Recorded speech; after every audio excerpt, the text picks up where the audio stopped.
Welcome to the Fire from Two Windows podcast, where we take a deep dive into different aspects of the fire service. My name is Matt Humnicki, and I am joined with my co-host Lou Caminelli. We want to express that these are our own opinions built by experiences and education while honing our craft. These are not the opinions nor directions from our various employers. We are here on our own to spur conversation and help level the playing field for all. Good afternoon, Lou. What's up, dude? Not much. Got a little topic for us, something that I saw, actually a friend of mine sent to me through the gram, and it was about scene size up. So although we took a stance on scene size up before, kind of going to use this one, I think, at least to start us off and reiterate the importance of a scene size up. So pulling up, I have right in front of me, it was an Instagram post. It's a, well, let's see, 1, 2, 3, 4, 5, 6 story. I think it's supposed to be, it's a picture of like a hotel, 6 stories. The first floor has shops in it. So kind of almost like a taxpayer, if you will. It's funny you say that because it's not a true taxpayer, but that's something we can talk about. No, it's not a true taxpayer, but it's the way that this thing looks. It just kind of gives that reminiscence of one, because there's shops on the first floor that are separate from that thing. Yeah, I don't know. It's just modern age, I guess. So in the comments, or not the comment, but the context below says nothing showing seems to be a common radio size up, when in reality it is an even accurate phrase? Imagine pulling up to alarm activation or odor of smoke call in a large multi-story apartment building, hotel, or commercial structure. Can you for certain tell that there is nothing showing and no hazard, fire, or smoke condition from the street? It kind of goes on into the person that authored this, into their little, you could tell it's definitely their opinion based off of their experience. And though I do appreciate that, and I have nothing wrong with it, I just don't want people to take this out of context and say, hey, don't do a scene size up. Or if you don't see anything, just continue on. I think the importance of saying nothing showing is that it gives you a key indicator that, hey, I have nothing from the outside. That doesn't mean I have something from the inside. This individual does kind of leans on their experience base, which you can tell through their wording, that if they say nothing showing and maybe their department is only sending one apparatus or only has enough to crew up one apparatus, their mutual aid partnerships or the next due starts to slow down. And I think from that experience base is why they're saying, quit saying no, nothing showing. What do you got on this? What's your thoughts? So there's a couple big hitters out there. I don't need to name names. Everybody knows who they are.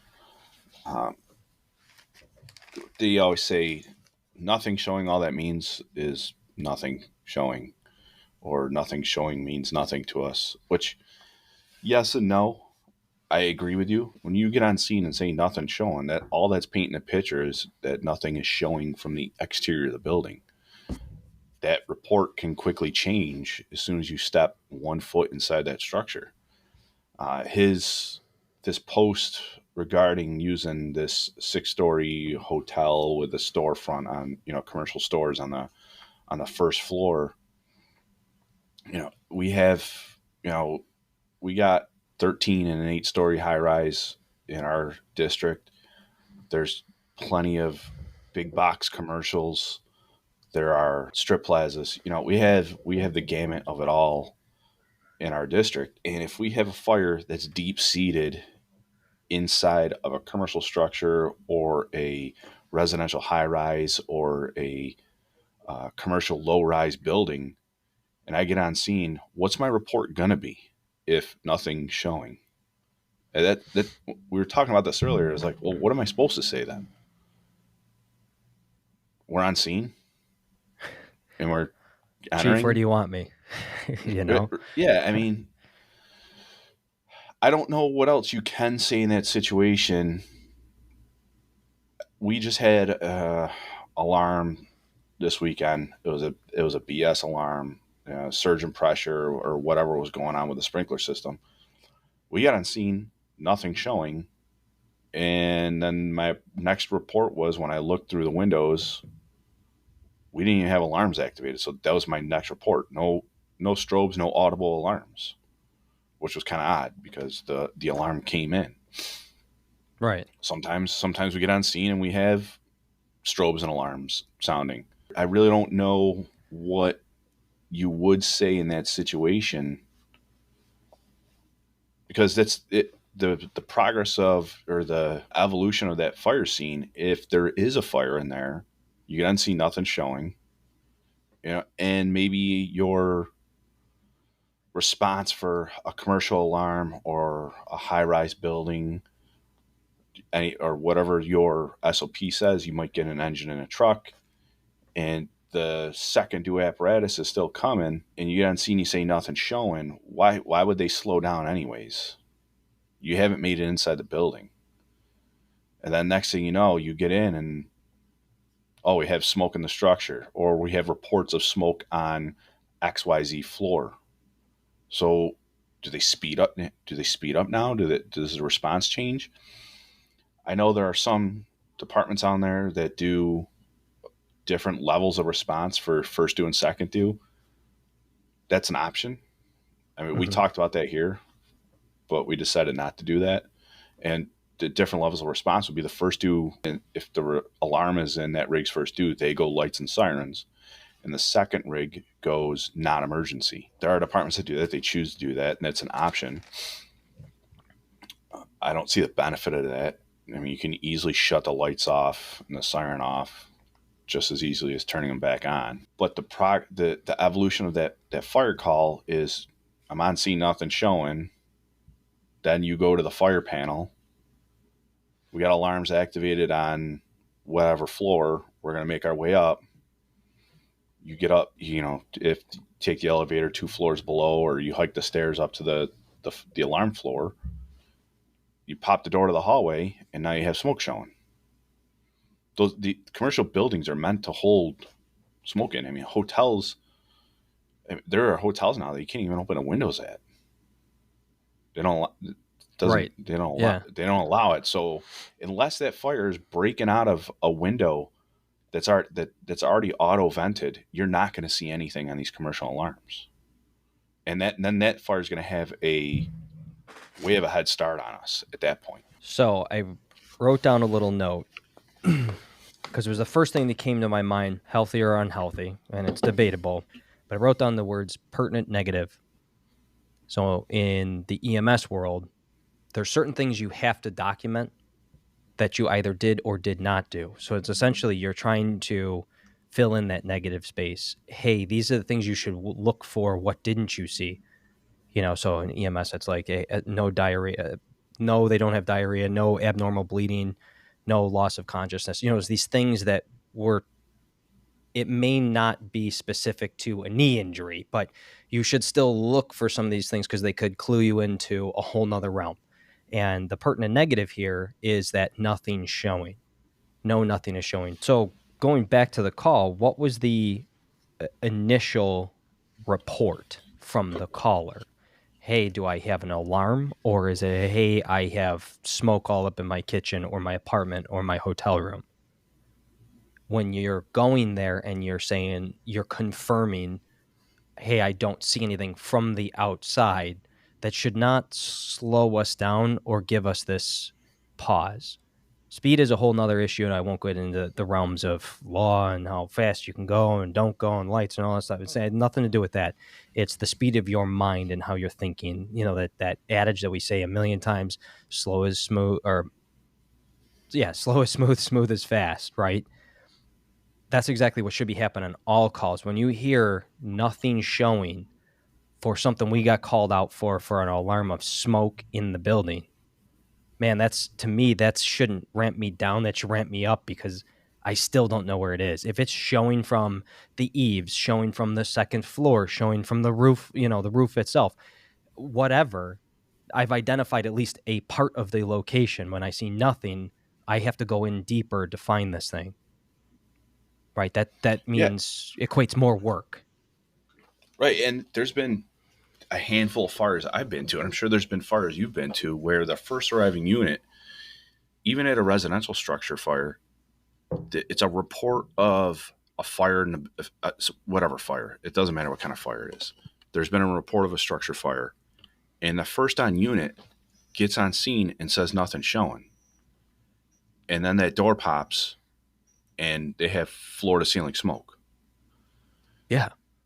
But back to, and I keep, as soon as you said it was, when this person gave the scenario of this high rise, I think of our residential high rise that we have. And whenever we have an automatic, the smoke detectors in the apartments are just normal Home Depot Kidda smoke detectors that the building installs for the residents. The central alarms they're in the hallway in the common spaces. So whenever we get an alarm at this particular high rise, one's the 13 story and one's a 8 story, the smoke has to communicate from the apartment into the hallway. So even if it's just food on the stove and someone burnt toast or burnt brownies or whatever it might be, as benign as that might be, there is enough smoke to communicate from the apartment into the hallway and set the detector off. I'm never expecting the first due engine to get on scene and report fire from the seventh floor window. I have zero. I shouldn't say I have 0% chance of when I think that.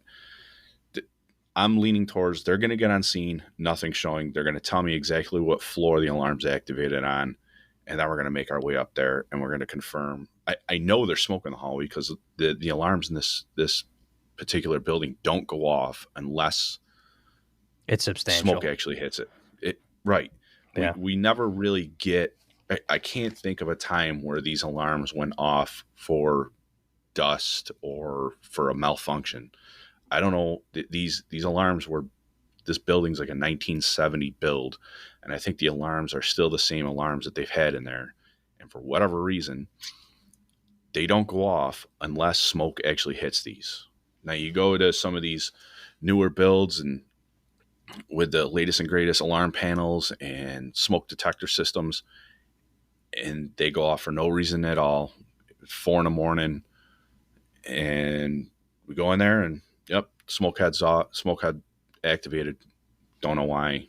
Help to reset, and it resets, and you're good to go. My point is, because I'm not expecting anything, I'm still not changing the way I'm going to that call because the first due engine or the first due chief gets on scene and says we have nothing showing from 4 sides of this high rise. I know there's a good chance there's smoke in that hallway. And if there's good chance of smoke in the hallway, there's not a better chance, but something happened to produce that smoke. So there's a good chance I'm going to work now. It could be a cabinet cooker. It could be as benign as overdone cookies, like I said, but you still got to prepare for that. You got to prepare for the worst at that point. And I just saw a video. There was two fires at Walmart. I saw videos on it. If we're going to talk about Instagram, there's 2 fires at Walmart where, yeah, both were at Walmart. One where a civilian or employee pulled the ABC chem off the wall and started knocking it down. And the other one, this thing was just ripping, and the sprinkler because Walmart big box store, the size of that box is going to hold that smoke and hold that heat. And until that heat pops a sprinkler head, that fire is going to grow and grow in size. And if it's rack storage, that water's not getting to where all the product is. Think about how long, and the video didn't go to where the sprinkler hit. The video cut out, and it was more of a video just showing people still minding their own business and going about shopping while a whole aisle's on fire. Yeah, it's because they heard nothing showing. Right, exactly. But think about this. They had probably a good, from what I looked at the video, they probably had a good 10 feet of length of aisle on fire. The full rack. And I don't know what aisle it was. It looked like it might have been the toy aisle. Who knows? Alarms weren't activated. The sprinkler definitely wasn't activated. And people were still in the store shopping. Now, if someone gets on the phone and calls 911 at that point and says, hey, there's a fire inside of Walmart, and there's no alarm. We haven't even gotten the automatic alarm yet, and the employees haven't had the smarts to hit a pull station. And we got on scene. We still haven't gotten the automatic alarm. Someone called, said there's a fire inside the building. Do you really think there's going to be smoke showing from the front doors of the Walmart? There's, I mean, think about any big box store. They have maybe, if you have a Walmart Supercenter, you have the home section doors, and then you have the grocery section doors. Then you might have a garden doors with the greenhouse area, and then you have doors on the seaside, and that's it. I mean, the auto shop as well. Even for just sizing that thing up, smoke embankment, smoke's going up, right? You have roughly, let's ballpark some numbers here. Let's say it's 20-foot ceilings on the inside. It's all the way up 20 feet. And even a 10-foot section of clothing, aisle, that's not going to produce enough to fill up that entire space all the way across and bank down to the top of the door, which, what would you say the top of the door is? 8 foot? Yeah, 8, 9 feet. 9 foot. That's still quite a distance. So you shouldn't expect to see anything. So I just did a quick Google search. The average square foot of a Walmart Supercenter is 180,000 square feet. That's just the footprint. Now multiply it times the height of the ceilings. What do you think the height of the ceilings in Walmart? 20? I'm bad at this. I would say feet? 20. 30 feet? Okay. What's it come out to? If you look at the Walmart in town, is our 24-foot extension ladder hitting that roof? No, not with an angle. No. So right there, it's higher than 20 feet. Okay. Yes. All right. That was some good, quick fireman math right there. Right. So my point is, you take that, and I'm looking at it. This is just a quick Google search. The low range is 100,000. The high range is $250,000. Jesus, that's massive. Massive places. And you figure your Home Depots are the same size. The local grocery chain, it's not really local anymore, but the grocery because chain they moved to Pennsylvania. Yeah, according to Jocko, they're out of Pennsylvania now. But you take 250,000 square feet and multiply that times 20 at the low end. The volume of that store is massive. So the amount of smoke and heat to fill that store up is unbelievable. A town east of here on the way east side had a fire, a pretty decent fire in a Walmart probably 20 years ago, where they had enough smoke that was issuing out the front doors. That's how much fire they had. The last fire I had at Walmart, some kid walked by and lit a couple of the clothes racks on fire with a lighter. And we walked in, and you could see straight back. You could see the smoke coming up from the clothes racks. That was it. We stretched a line in and put the fire out, and it was more of a ventilation drill than it was a suppression evolution. We got on scene. There was nothing showing. People were still inside shopping because the alarms didn't go off. Like I said before, the alarms didn't go off. The sprinkler didn't hit. Nobody hit the pull station. The fire department on these calls are the ones that usually are the ones pulling the pull station at this time. I would say more than 50% on these commercial buildings, the fire department has pulled the pull station on commercial calls that we've had. I'm still thinking, so the point of call, I mean, obviously we don't hear the caller, but we get, after the telecommunicator, the dispatcher, we get a job note. Essentially it comes through as a job note or a quick description. That's what we have to start with. And then all the updates as it goes through the telecommunicator and dispatchers of what's going on before that first person arrives. So whether that is a chief, of a department or a first arriving officer that's in a apparatus, they're starting to gear towards a plan A with a B and C, and properly adjusted in the back of their mind. But when they arrive, what helps them adjust to those different plans and everybody else coming behind them is that scene size up. And to reiterate, the scene size up, it starts that path of making the end of this thing happen, right? It properly adjusts all the crews. I keep saying adjust. It properly adjusts all of the crews to know what their tasks are, how that's going to play out. All right. In other words, it's kind of like a staging matter.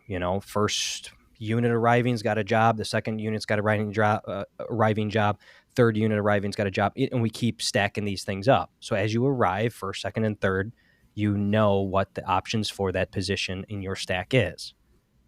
And when the conditions of the call changes, or the conditions that are at that call change, they need to know that so that they can knowing what their options are in each position of that stack. I don't know if that makes sense without getting a whiteboard out and really breaking down the ICS and everything of this thing. But a scene size up for something that has flame showing, the report is for a fire of some sort, and you see flame from the exterior of the house.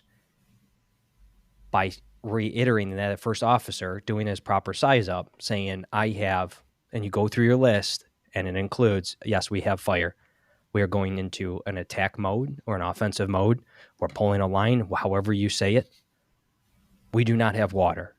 This is part of that size up. Or we are sitting on a hydrant, meaning my chauffeur or one of my men are going to be making water.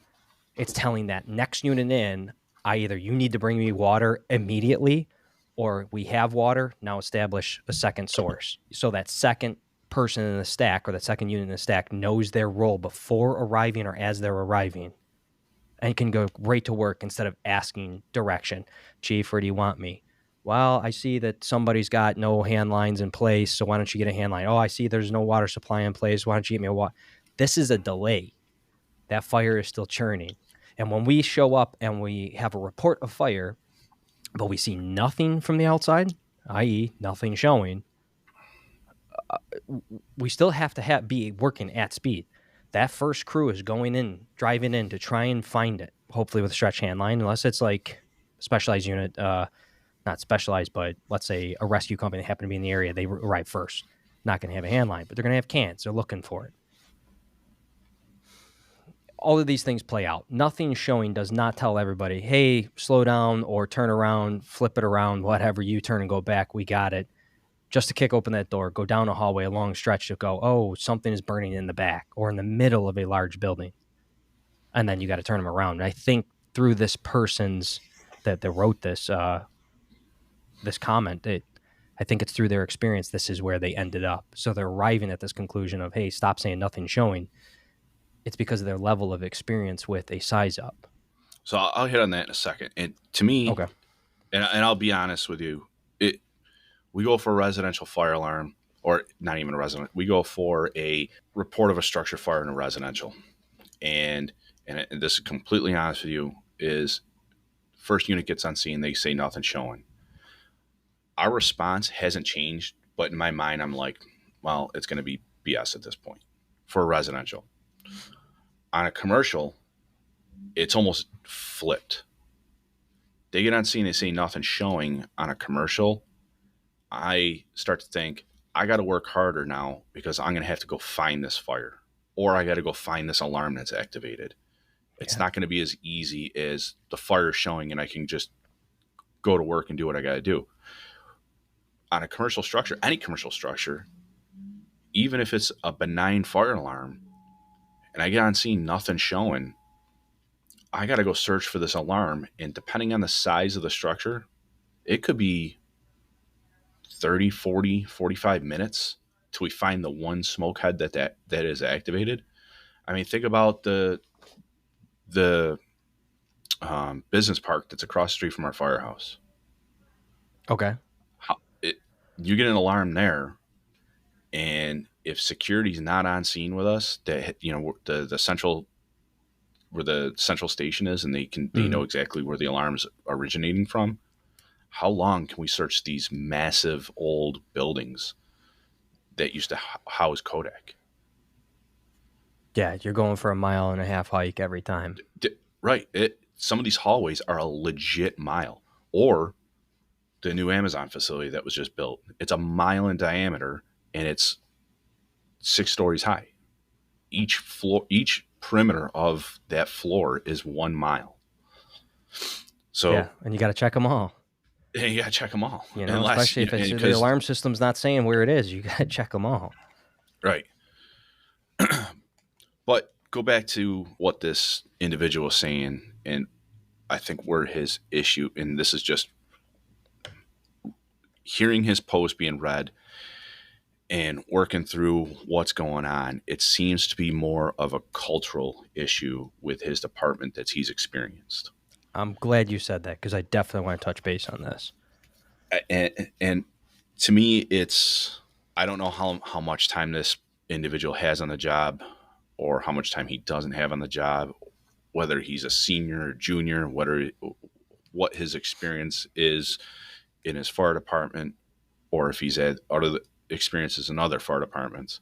At least around here, I don't see people complaining if we get banged out for an automatic alarm and it turns out to be nothing.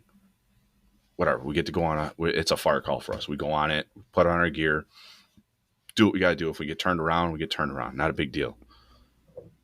It seems like, and people want to go to firemen want to go to fires. At least that's what you should want to do. You call comes in, even though it's someone's worst possible day, you want someone's worst possible day to happen while you're working, so you can fix it for them.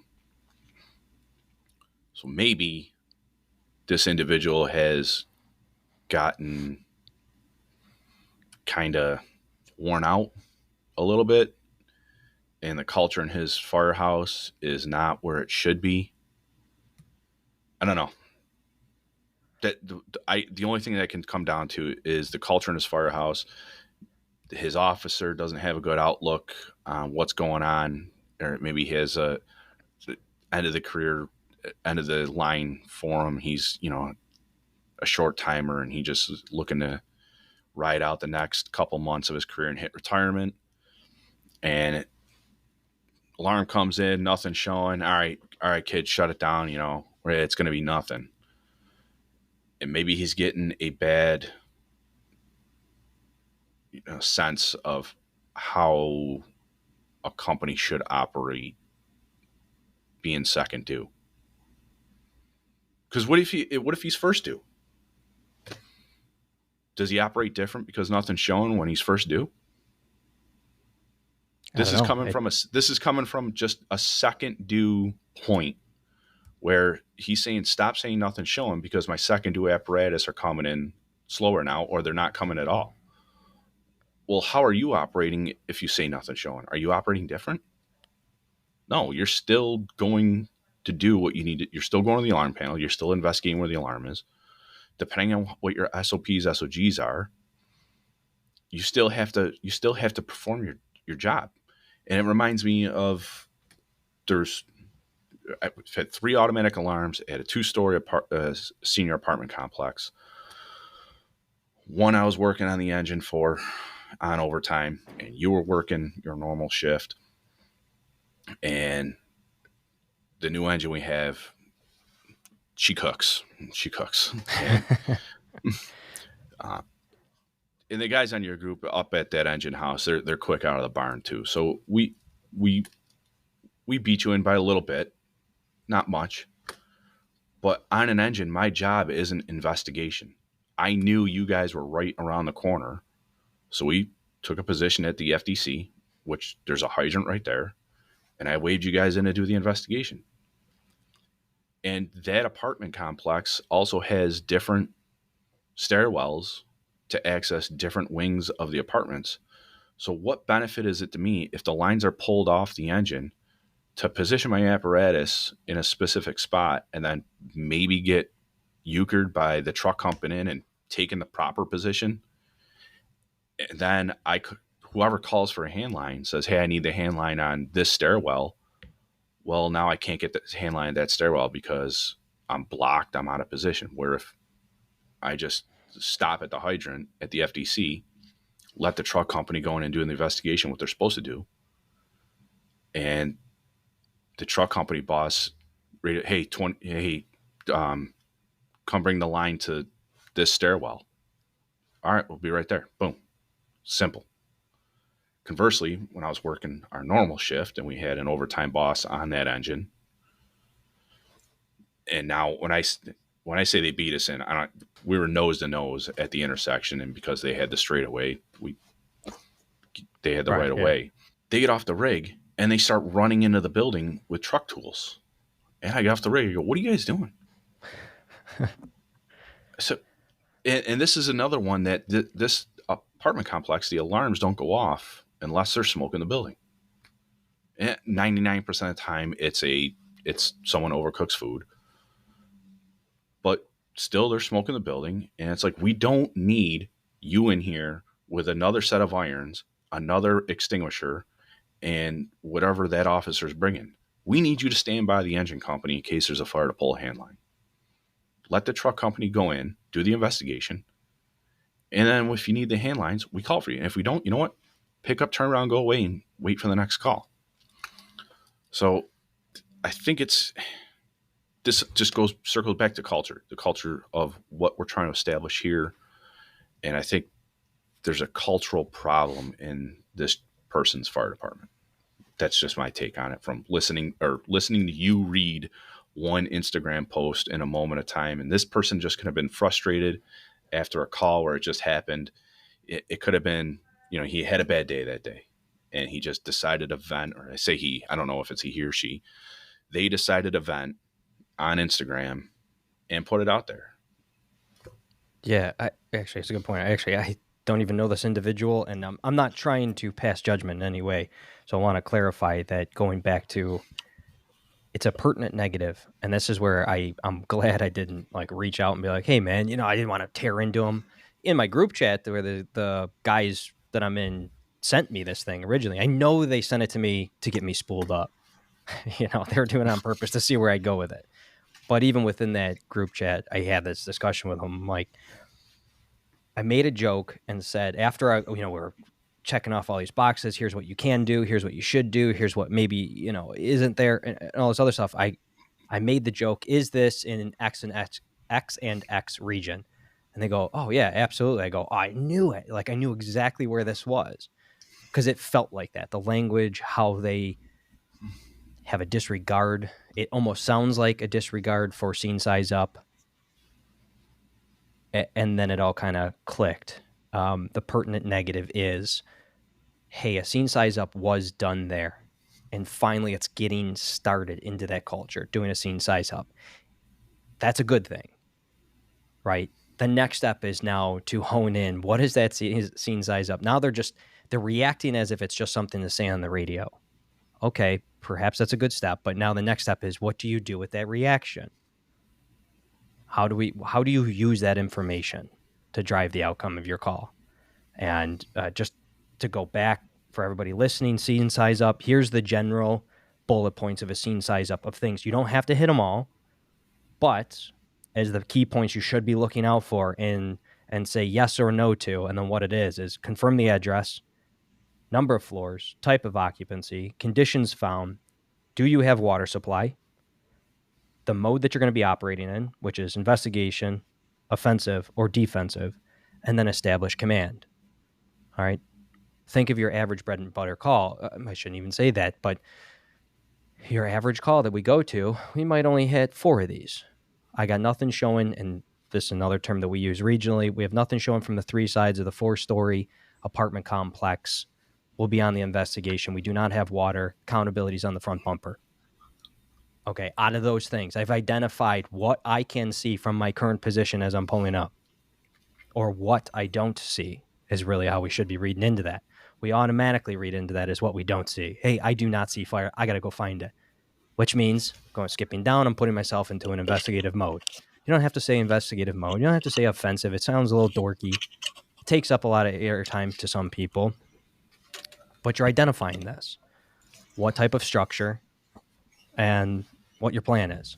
And then as you go through, that's not the be all end all. Should be we be doing a 360?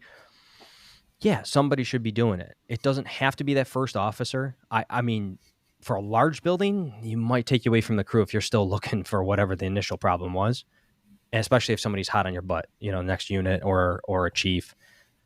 You can flip these scripts if it's a chief. Maybe he's got time to move around instead of going in and investigating, because that de-establishes a command system. If a chief arrives, says, hey, I got an accountability system working and I'm going to be in command of whatever this target operation is, and then they go into this, as soon as you cross that threshold, you're no longer in charge. You've lost command. Now, I know some 4-letter companies and stuff out there, some departments are going to say, well, what if you have a 96 floor high rise and stuff like that? You got division bosses. Then I'm getting way too far away. For our average guys out there, medium to small departments, this is important, and to know what it is you're saying on the radio. We're not just doing this because it's something to repeat on the radio. It is giving somebody direction regardless of if you see something or don't see something.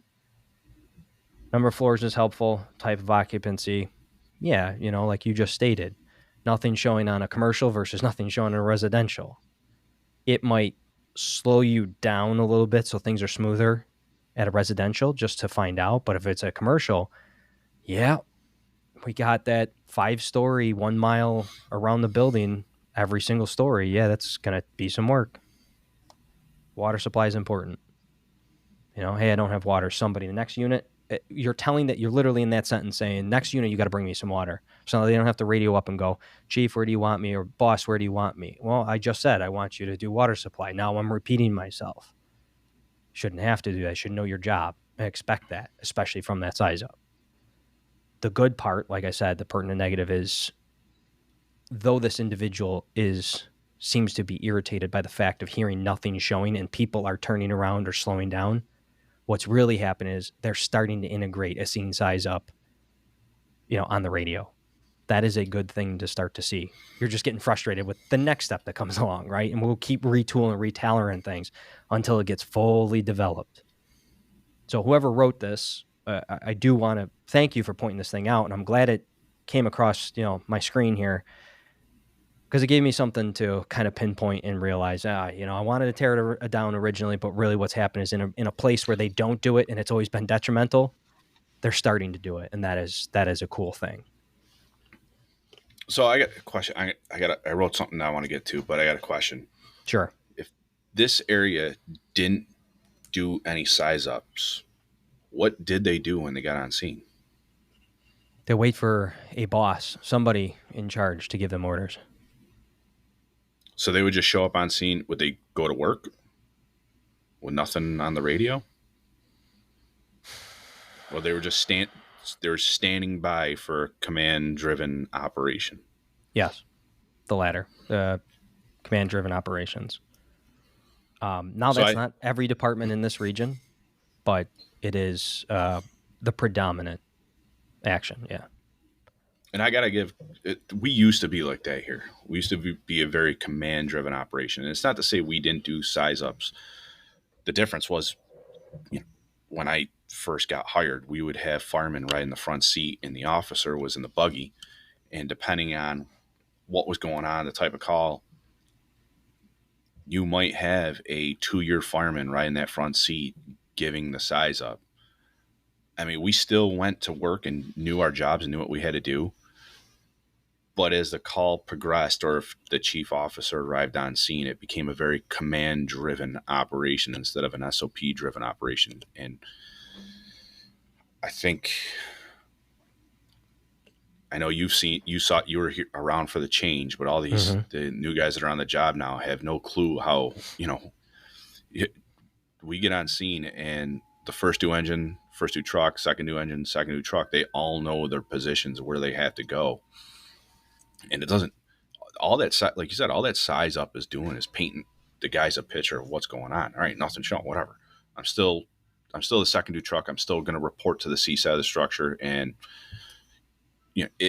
if the first new company gets in and says, yeah, just a kid pulled the pull station being a little jerk, whatever. Well, I guess we're not going to start forcing C side doors. But if they get in there and hey, we got a light haze from the Charlie side of the building. Well, the second due truck, I'm going to start forcing doors. Walmart's got a lot of money. Home Depot's got a lot of money. They got insurance. They can replace doors that we force. What I wrote down here, and I going back and forth about this in my head, and I probably been going back and forth about this for a long time. I went to training days down in Virginia for the second time. Training days I went to the one in Lexington, Kentucky when it was still Andy Frederick's training days. And I made it down to Alexandria for the past two. And a couple of the speakers, it's a phenomenal conference. If I recommend anybody that wants to go to a good 3-day conference, good brotherhood, be like-minded people, get down there. It's phenomenal people speak at it. A lot of good information. I think the first year I went there, I took like 51 pages of notes. Every time someone talks about size up, they talk about the 360. Going back and forth in my head of who should do the 360. Does a first boss do the 360? Does a second in boss do the 360?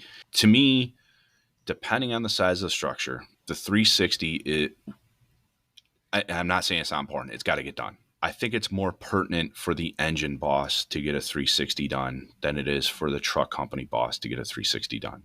And this is the point that I will make for why the 360 needs to be done by the engine boss. The big thing, there was a couple, and this is where I started thinking about this, was at the conference while I was down there. The truck company's going to force the front door, and they're going to go in the front door, or whatever the best means of entrance is into the structure. And I'm talking residentials. 360s on a commercial. Hopefully the battalion chief or chief officer can take his buggy, do a 360 with the buggy. On apartment complexes, to me, a 360 can be done. I'm not really worried about the end sides. I'm more worried about the Charlie side. And apartment complexes, if you go in through the front door, there's a common hallway. It goes right out the back door. So if we force the front door as a truck company, I'll just go straight through the hallway, pop open the back door, and take a look. All right, I have the Alpha side and Charlie side. Very simple. But on a residential structure, an average square foot house in our town is, I think it's, I want to say it's 1,300 square feet. And most of ours are ranches or capes. We have colonials as well, and we have a lot of 2.5-story Dutch colonials closer to the city. My point of getting it, it's more important for the engine boss to do the 360, is that the big thing in this conference, there was a couple of guys that talked about basement fires. And if there is basement access, the engine company should be stretching a line to the basement door. From the exterior or From like the a Bilko exterior. door? Either or. Okay. Bilko door is going to be a little bit harder to force.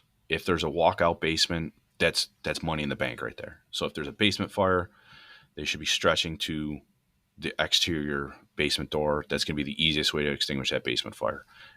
Because what we're seeing, or what there has been a string of, and it happened just up to the north of us, and the guy's off the job with a line injury, through the door, through the floor type of thing.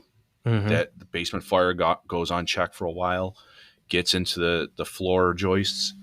They go in through the front door. They think it's solid ground. They don't see the hole, or maybe it hasn't created a hole, but the weight of the firemen, they fall through. Now they're in the basement. The truck company, like I said, they're going to go through the front door. They're going to go through the side door, whatever the best means for them to gain access to the structure is. They want to get in. The truck company wants to get in there as quickly and as efficiently as possible to search for fire and life. And if that truck boss is doing a 360, he's delaying getting in that structure and conducting that primary search.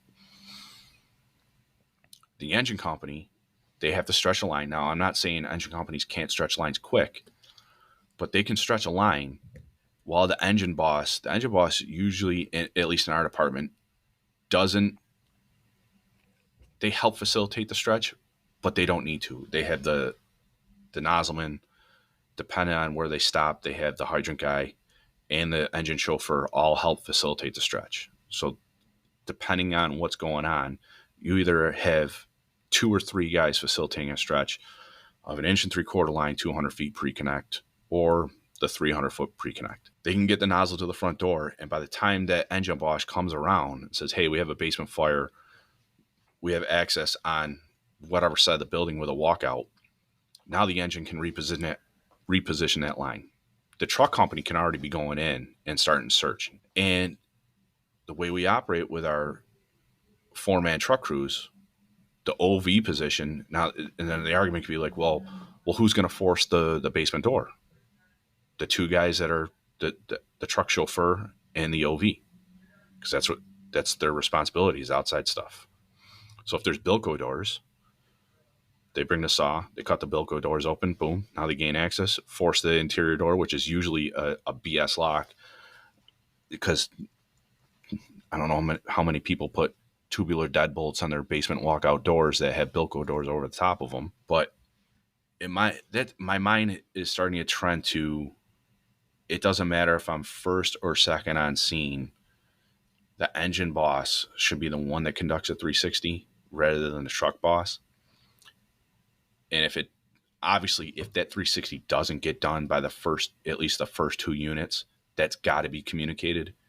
And then maybe the battalion chief, along with whoever, we have battalion chief aides here, maybe the aide can help facilitate a 360 as well. The aide can get the Delta and the Charlie side while the chief gets the Bravo side, because obviously the Alpha side is going to be sized up already. And I've seen that happen. I've seen, on our fire grounds, that they kind of split.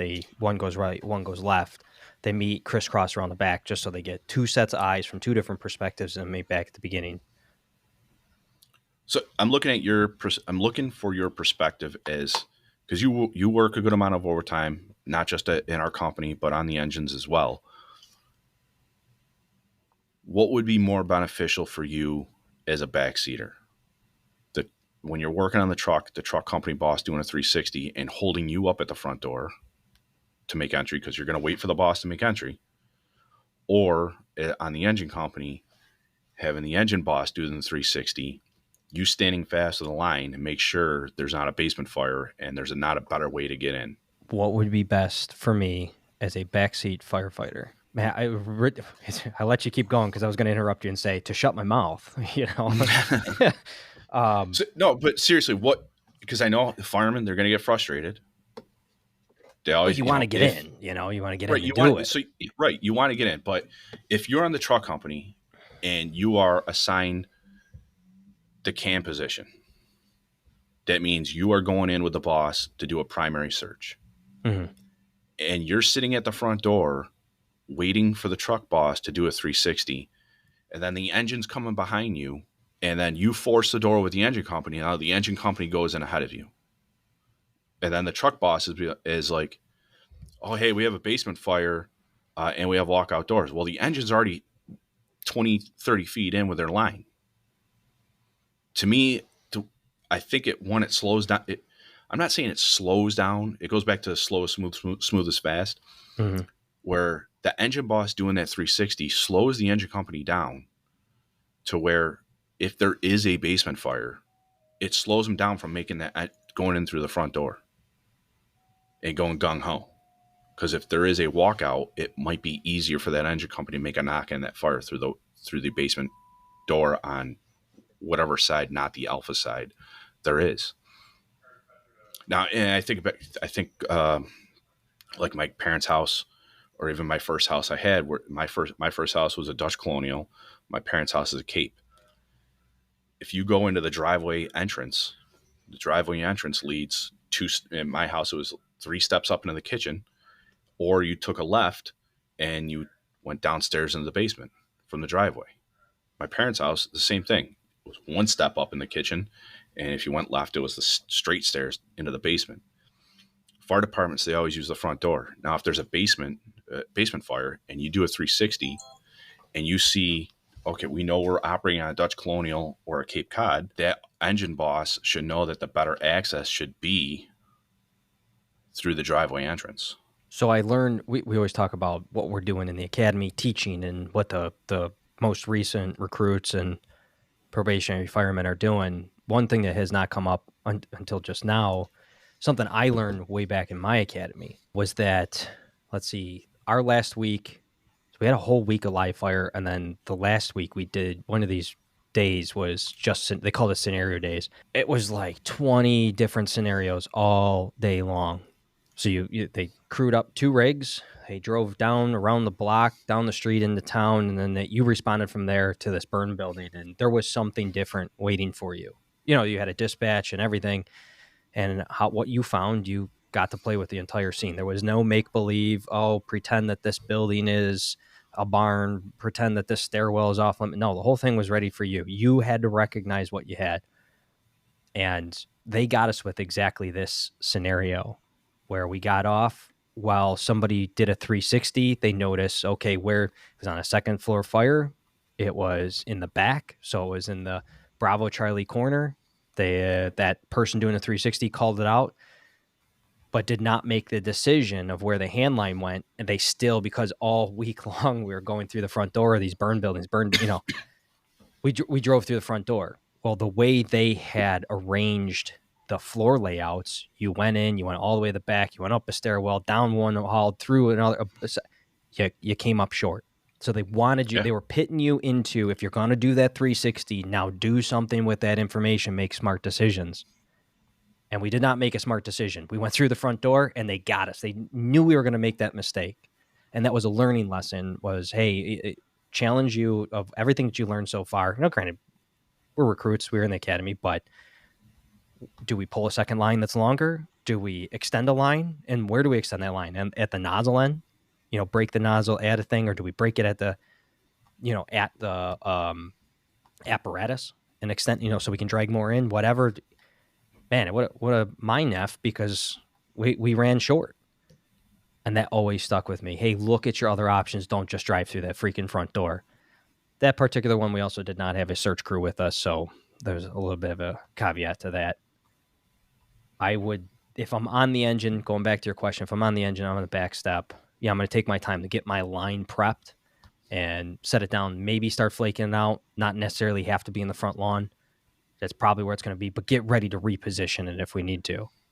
But if that, whoever that boss is gets off and you see them doing a quick, walk around, I'm waiting for their report before I tell the chauffeur to charge that line.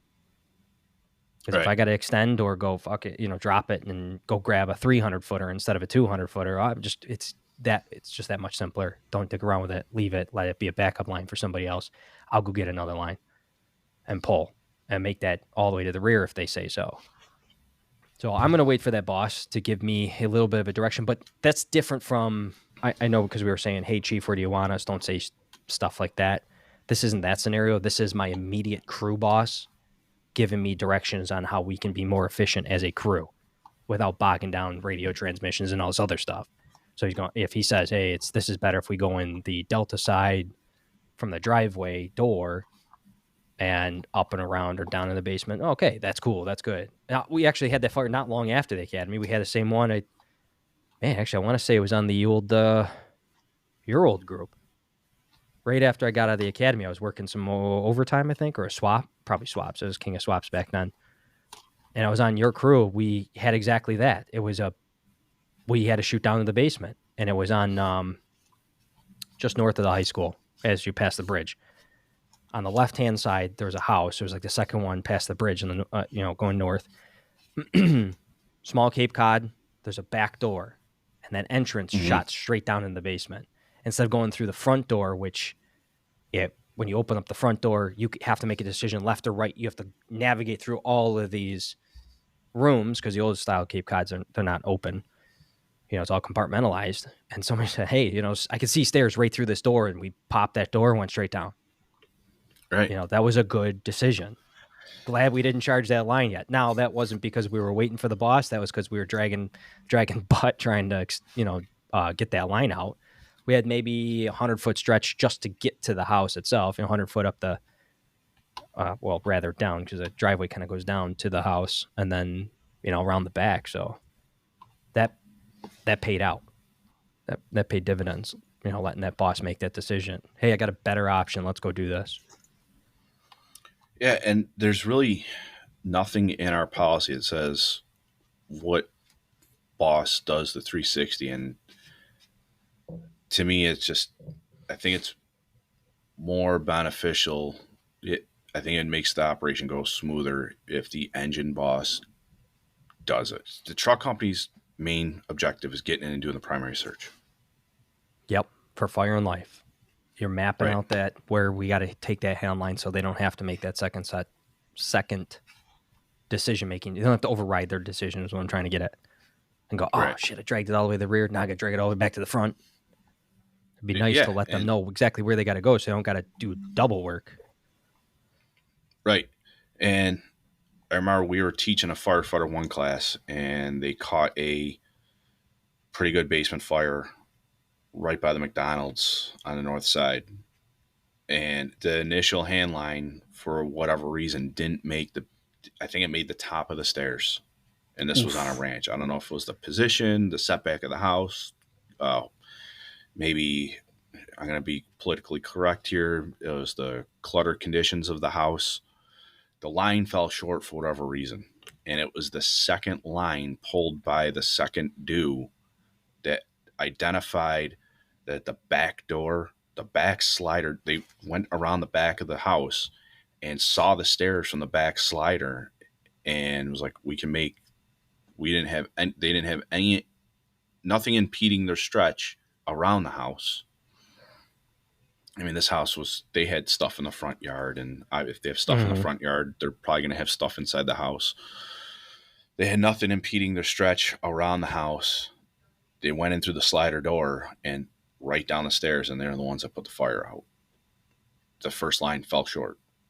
And if that first due engine boss took the time to do the 360, and I'm not saying, and this was a long time ago, I don't know if the smoke conditions would allow them to see the stairs from the slider, but maybe going through the garage on that ranch, doing the 360, recognizing it was a basement fire, and on a ranch, the basement stairs are usually accessible from the man door from the garage. They went through the front door. They had to make a couple turns, cluttered conditions. The line fell short. Yeah. Now, if they went through the garage, stairs are right there. The first due company didn't know they had a basement fire until they had a basement fire type of thing. Yeah, and with that, they also had water supply. That's why that second line was pulled and charged at that point. So just to, as I'm picking some of these small detail points off, a second line in operation, usually it comes from that same initial pumper. So that'll be the backup line or the second line, whatever you guys want to call it. It comes from the same initial source pump, and it usually does not get charged until a water source is established. In other words, that pumper is also connected to a hydrant. So that way maximum flow and gallonage goes through that first line that's charged. Because, again, you're on tank water, whether it's 500 or 1,000 or anything in between, you want all the water in the one line. So we skipped a step. We just want to reiterate. We have water supply, and that was in that second line. That's how that second line was established. What else you got today? Anything else, or is this going to be a nice short one for people? I think it's going to be a short one. A couple little terminology glossary here. So we said in the little example of the size up that I gave, said nothing showing from the three sides of a 2-story or whatever it was, 4-story. The three sides. So that comes from, I know in our region that we operate in, sometimes we say that, sometimes we don't. It's indicating to all of our crew that we are able to, as we're coming up to the house, we can see one side of the house. As we're passing the house, we can see the front side of the house. Now, maybe it's a different structure, but front side of the house. And as we just pull past, because especially if you're an engine, you just pull past, you're seeing a third side of the house. I have made the mistake in using this same thing. I have nothing showing as I pull past the house. Nothing showing from the three sides of my three views of the house that I can see from the road as I'm pulling up right? Because I have not stepped off the vehicle yet to see the third or the fourth. What I ran into is there are departments out there still using numbers for sides. It's not wrong, it's different. However, if you are using the NIMS model that we are all supposed to be having, they have done their best to try to make this smoother, that letters are sides and floors are numbers. Not just because of this reason, but for other confusion. And man, when you start working with other agencies and jurisdictional types, there's police won't even say they don't. A lot of police don't even use numbers, or letters. What they'll do is they'll just say north side, south side.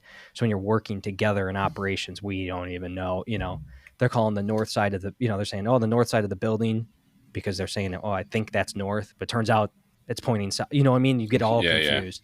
The letters are the easiest in my experience so far that I have personally operated in.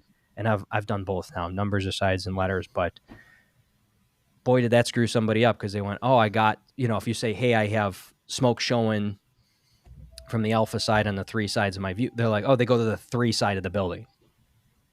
They go to the Yeah, wrong or side. they They're can going to the say, Charlie. or I got nothing showing from the four side of the building. Someone might mistake that they did the 360. Yes, exactly. And I've made that mistake, and that is a learning lesson for both sides. Hey, make sure that we're on the same page. And if you are placed in charge or you find yourself as that first arriving officer or that officer doing the initial report, the on-scene report, is make sure you know your audience. Is this the guys that you're always working with, the men and women you're always working with, or are you going mutual aid somewhere that may use different language? So that's important for that size up as well. When I first started doing size ups in another area altogether, boy, did I get a lot of feedback. We'll call it. What in the hell is he talking about? He's wasting air. We got to tell somebody that we're on scene. We can't tell anybody we're en route. I can't tell people. I can't tell dispatch I'm en route. I can't tell the boss I'm on scene. I can't ask the boss for where they want me. And my reiteration was just, or my retort was just, hey, if you listen to that size up, all that stuff disappears. Like, okay, am I en route? Am I on scene? That's it. But when you got to ask, where do you want me? Do you want me to do this? Should I send my crew up? Should I go do this? Should I do that? It points to training protocol and or SOGs. I make the joke, if you have to ask where Chief, where do you want me? I want you to go home because you don't know your job. It is a joke. That is just my way of joking around with it. What it's really identifying is we don't have policies, procedures, or SOGs in place for first, second due apparatus. And by trying to force feed a scene size up, getting people to stretch their legs and get that going, you will start to see that play out, smooth out a little bit better. So it is important. And going back to the nothing showing, nothing showing does not indicate slow down, turn around, we don't need you, staging quarters. That means, hey, it's not apparent. We still got work to, now we got even more work to do. We got to find it. If it's showing, we don't have to find it as hard. It's right there. It's showing. Yeah, it's a lot easier when something's showing. It's so much easier. Yeah.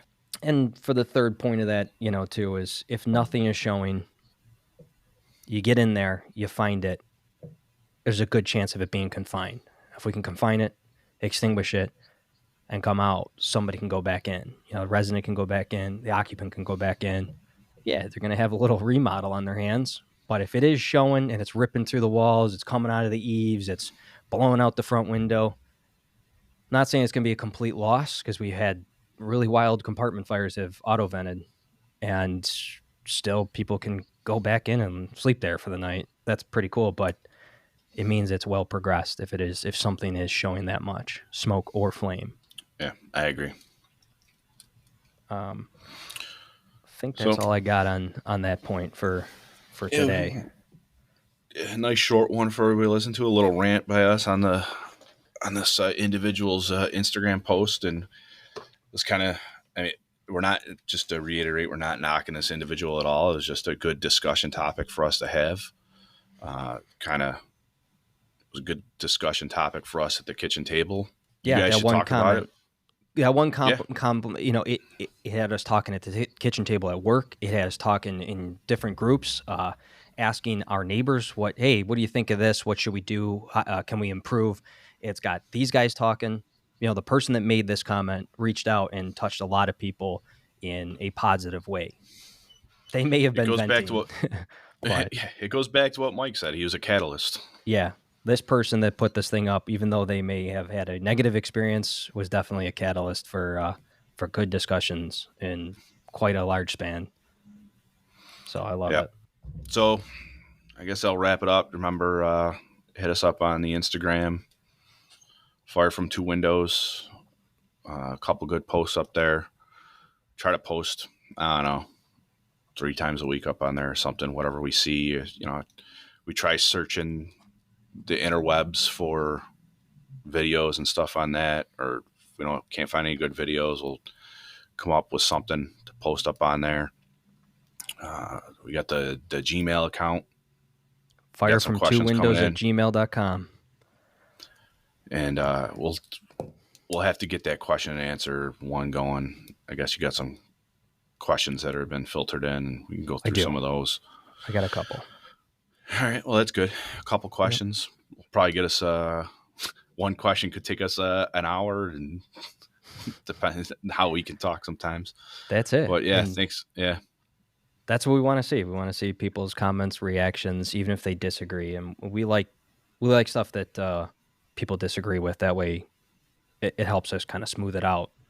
It's just talking. Gets people motivated. They go back. They want to try something new or prove us wrong. That means that they're talking about it.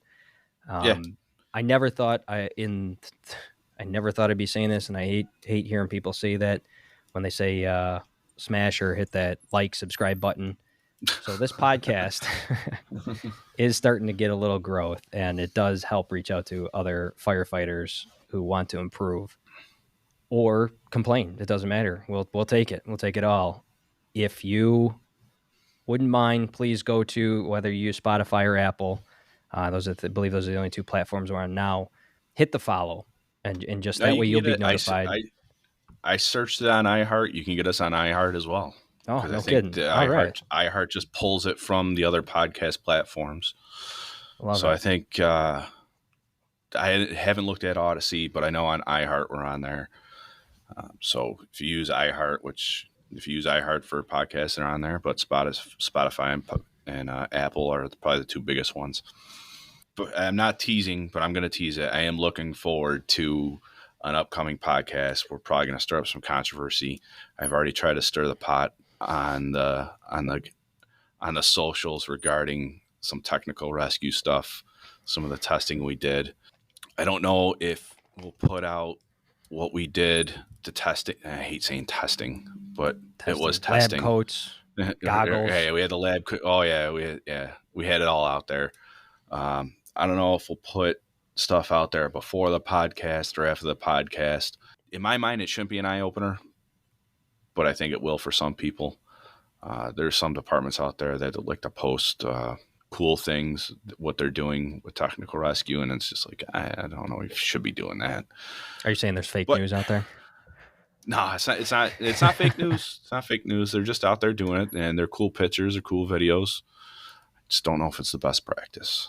But Yeah, I hate to see people destroy their equipment unknowingly, and we want to try and make sure people understand what it is they are doing. Even if you go down that route, make sure that it's really in the technical world is know the math, know 100% that you're doing this to the safest ability, even if it is yeah, crazy. we'll throw this warning out when we record this podcast in the Mm-mm. beginning, but I'll throw the warning out right now. If you don't like math and you didn't excel in physics and or geometry, this probably won't be the podcast for you. We'll try to make it as fireman friendly as possible. But like I said, we'll put some drawings. They'll probably be hand drawings because I'm not good at computer drawings and getting them up on there. They'll probably be hand drawings with taking a picture with my phone or scanning them in there and getting them up on Instagram and showing the math and the findings we did. It'll be pretty good. Hopefully it'll be pretty good. But I Yeah, think it that's all we will. got for today. Absolutely. So with that, if everybody just make sure that you comment, follow us if you can. That way you're notified. Your buddies are notified. We really appreciate it, and that helps filter in more questions, which drive this whole thing. We could really use that. You guys could really use that, and everybody around us. With that, stay safe out there. We'll see you. That's it.